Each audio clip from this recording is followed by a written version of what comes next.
Mimi naenda salimu watu wangu.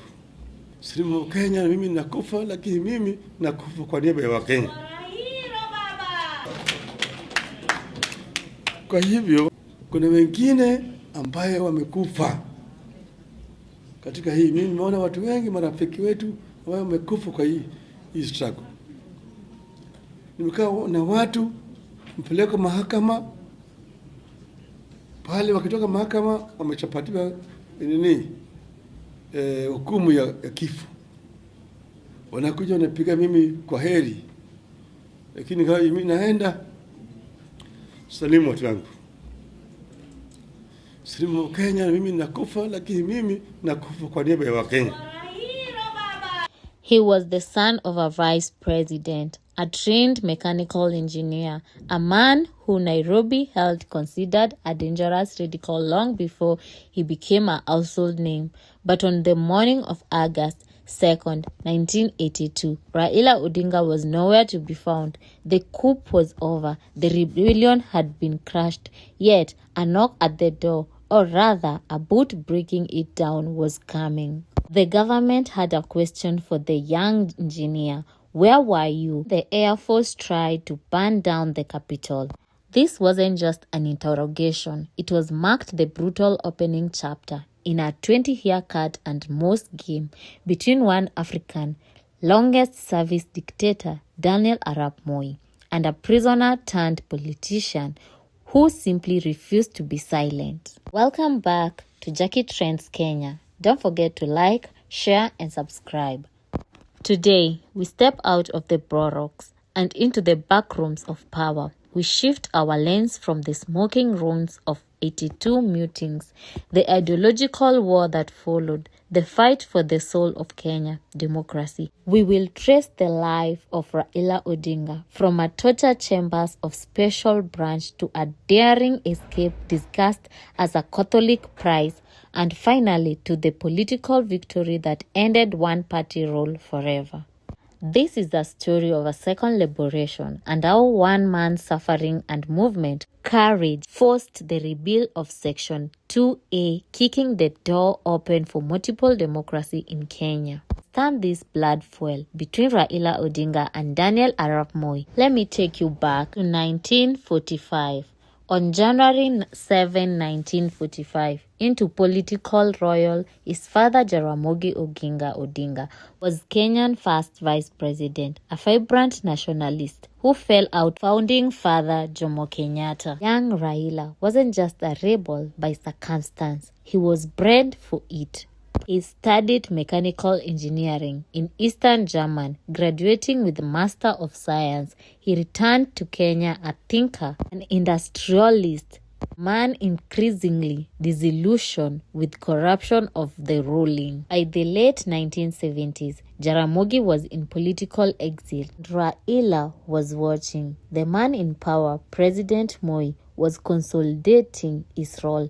In June 1982, weeks before the coup, we covered in our last episode, Moi pushing through a constitution amendment. Section A2, making Kenya official, a one-party state under KANU. For Moi, this was a political survival. For Raila and opposition, it was a declaration of war against democratic freedom. When the August 1st coup erupted, Raila immediately became a target, though not directly responsible for the military uprising. Moi viewed him as part of intellectual threat to its survival.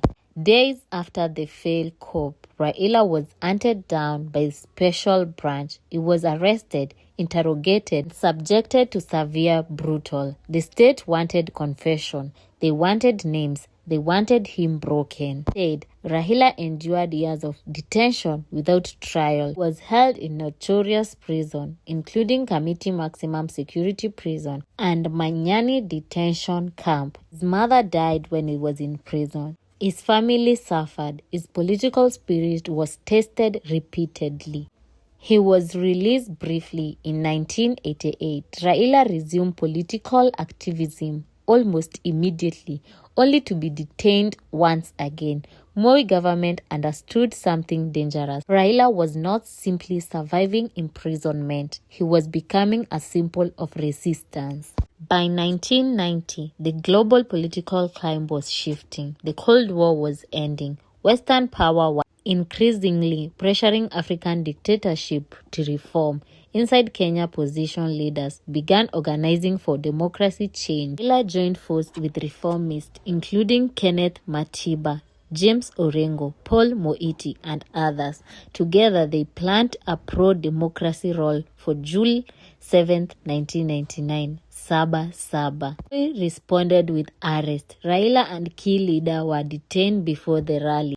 But this time, the movement had outgrown its leaders. Despite police repression, thousands of Kenya flooded the street, demanding political reform. Tear gas, arrests, beatings, and violence followed.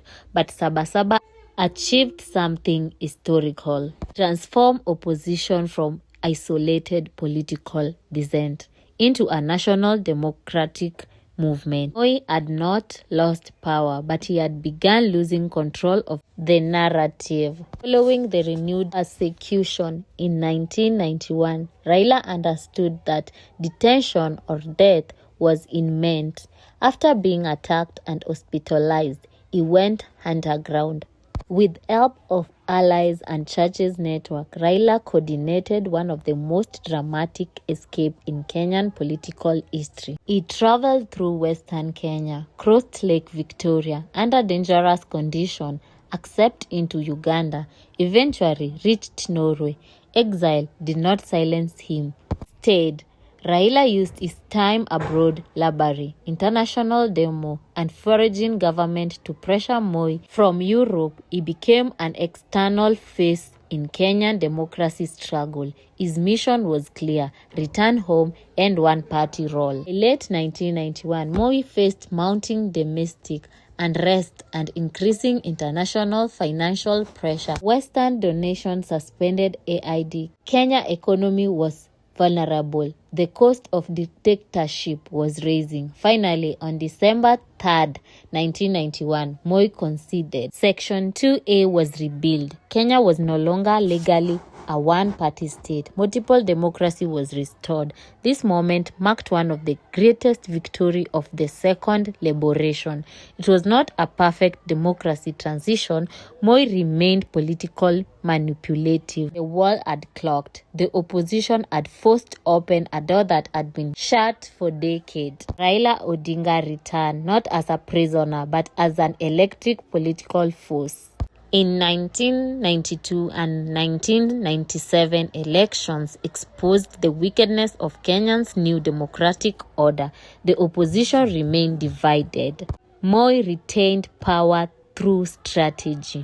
Raila's own political journey evolved as he built his party, strengthened his influence, and positioned himself as a national opposition leader. Through democracy had returned on paper, the struggle for a true democratic governance continued. Still, Raila's transformation was undeniable. From detained to exit to kingmaker, by 2002, Moi era finally ended when the united opposition defeated KANU. The system Raila had fought for decades to dismantle was finally broken. Raila Odinga's story is not simply the story of one politician. It is a story of detention, torture, exile, sacrifice, and political resilience. For nearly a decade, he endured imprisonment, brutally, and prison laws, but he never abandoned the belief that Kenya belonged to its people, not to one party, one ruler, or one dictatorship. The repeal of Section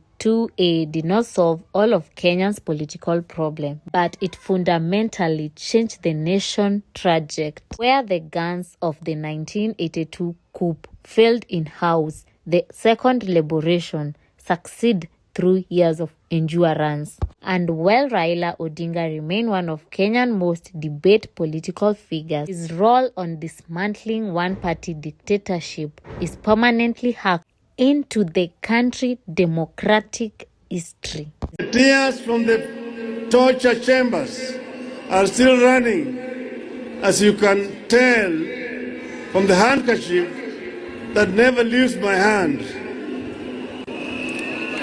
For years, I was not allowed to speak with other inmates.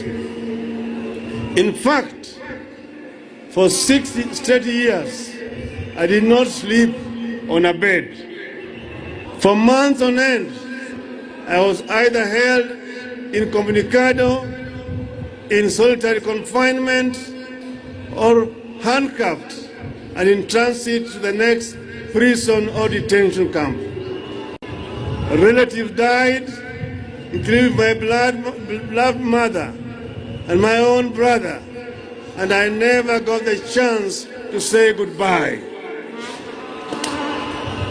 I would not wish this to torment upon anyone, not even my wife.